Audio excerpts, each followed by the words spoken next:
This video will be about setting up NinjaTrader, charting, and about the features I think are most useful in NinjaTrader. So the first thing I would like to show you is how to create a workspace. So we go to workspaces, and right there you can see that I currently have some workspaces there, but I'm going to show you how to create a new workspace. So you go new and you enter a name for your new workspace. So let's call it example1 workspace, alright? So now when you select workspace, you can see that we have the example1 workspace already active because it's green. So let's now create a chart for this workspace. So you go into new, chart, and right there you either type or select instrument. So let's say that we want, for example, euro pound. In this place, you select what type of data you want and what values you want. What this means is that if you want, for example, 30 minutes chart, you select minute as a type of data, and right there you type 30. This is 30 minutes chart. If you want 1 hour chart, then you type 60. If you want a 4 hour chart, you type 240. All right. So let's go, for example, for a 30-minute chart, and let's now set how many days of data we want to load. So you set this thing in here. So if you want to load, for example, 50 days of data, you type in 50. All right. That's it. It's pretty simple. The other options that we have there is basically just the visual options of the candles. So I don't really think that you need to change anything there. So you press OK and the chart will load for you. As you can see, this is a 30-minute chart of the euro pound, 50 days of data. Now you can change the instrument in this chart window at this place. So right there you can select what instrument would you like to view, or you can just type the name of the instrument in the chart and switch instruments this way. So let's say that now we want to go to euro dollar, so I'll just type euro dollar and I press enter. All right, this is the euro dollar. If you want to change the time frame, you can do it in here. So we can change it, for example, to 15-minute time frame or to 1 hour time frame. Also, you can save new instruments like in the MetaTrader right there at this place. So you just press this plus button and you can create new instrument in here.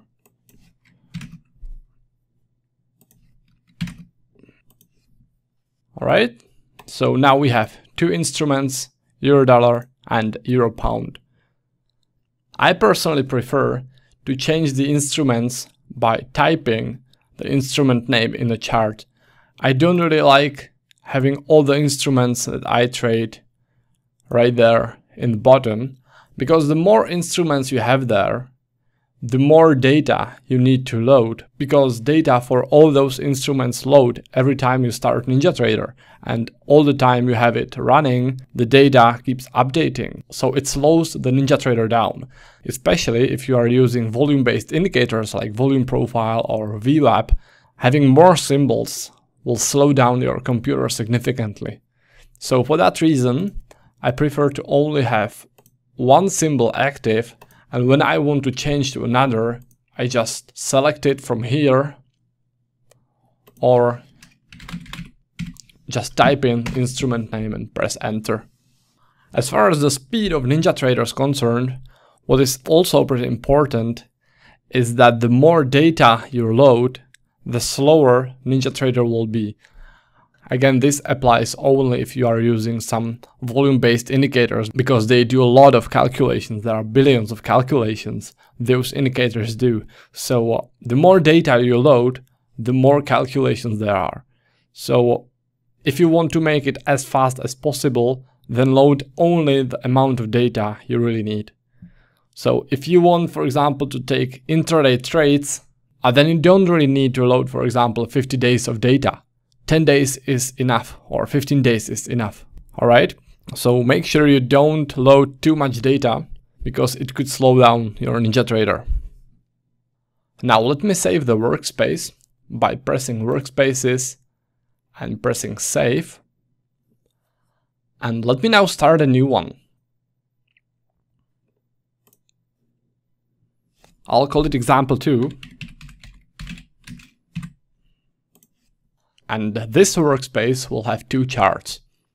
So I'll go new, chart, let's say euro-dollar, 60-minute chart, and we will load 15 days. This will be one chart.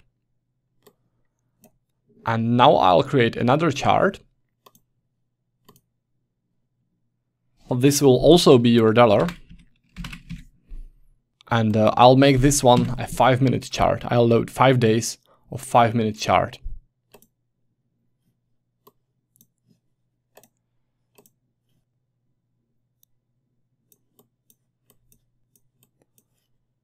So now we have euro-dollar 60-minute chart, euro-dollar 5-minute chart. Let's say that this is our workspace number 2. Now let me save this workspace.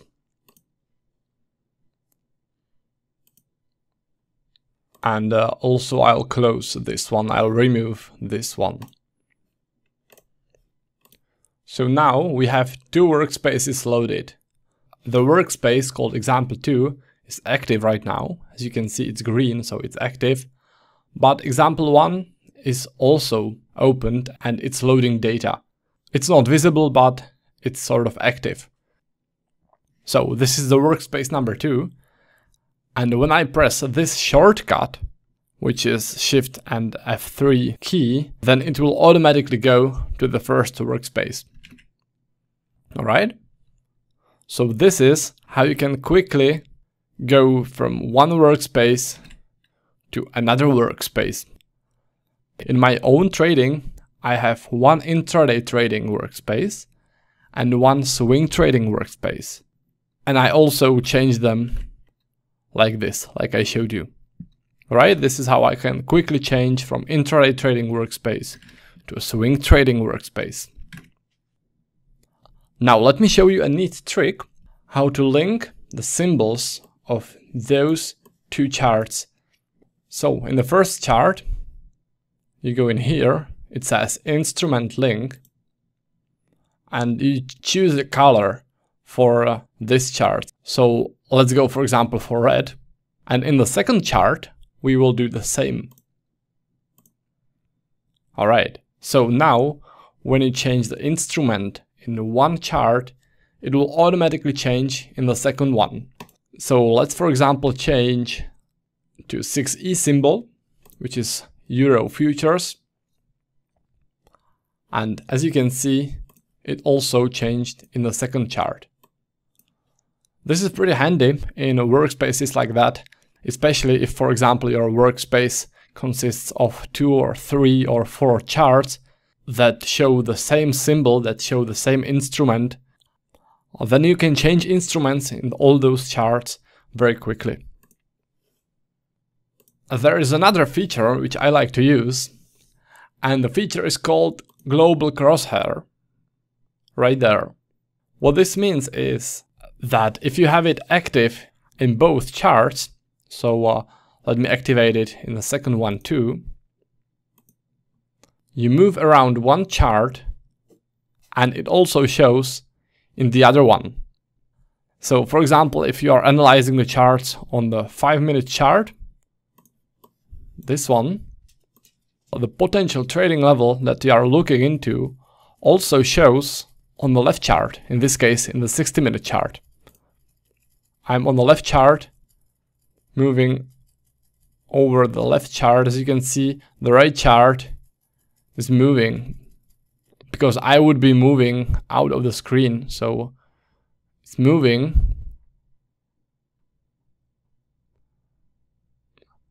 But if you want to stop the moving, because sometimes it's a bit annoying if the chart's moving all the time like this, so you want to select this option. It's called global with no time scroll, and in this case it won't scroll at its own. Alright? I prefer it this way, so it's not that annoying, it's much more clearer, but I guess it's just a matter of preference. One more feature which I use is a pretty simple feature. It's drawing the line. You draw a line by pressing the F6 key, and as you can see in this case, the line is drawn only on the one chart which I had selected. What I prefer is to have the line visible on all the charts that show the symbol that I'm analyzing.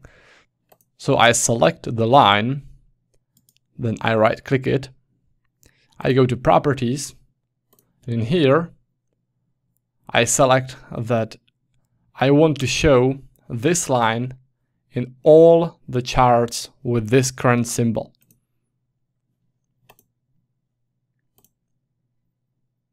So now the line should also be visible on this chart. Here it is. Here's the line. Alright? When I move it, you can see that both of them move. What I also like to do with the lines is that if I create a level and I draw the line there, I don't want it to move it by accident. So I go to properties and I lock the line right there. So now the line cannot be moved by mistake, which is pretty handy because it just happens all the time that you move the line by mistake. What is also pretty handy is if we go back to the line properties, you can also create a template for the line. So we can, for example, change color of the line. Let's go for green. Let's say that it will be a bit wider, so I'll go for width 3. And let's also make it a dash. Alright, so let's say that we want to save this setting that we just set for a line which we will use for long levels, for strong supports. So you go to templates, you go to save, and you save it, for example, as a long. Save it. Alright, here is our line. So now, let's say that we've done our analysis. Let's say that we see a strong support in this place. Then we draw a line there, go to properties, templates, load, and we will load this template. As you can see, it created the line in both charts with the settings we set as the template, which is also pretty useful because you don't need to set the properties of the line every time. Alright, so that's for the handy features I use with NinjaTrader in my own trading.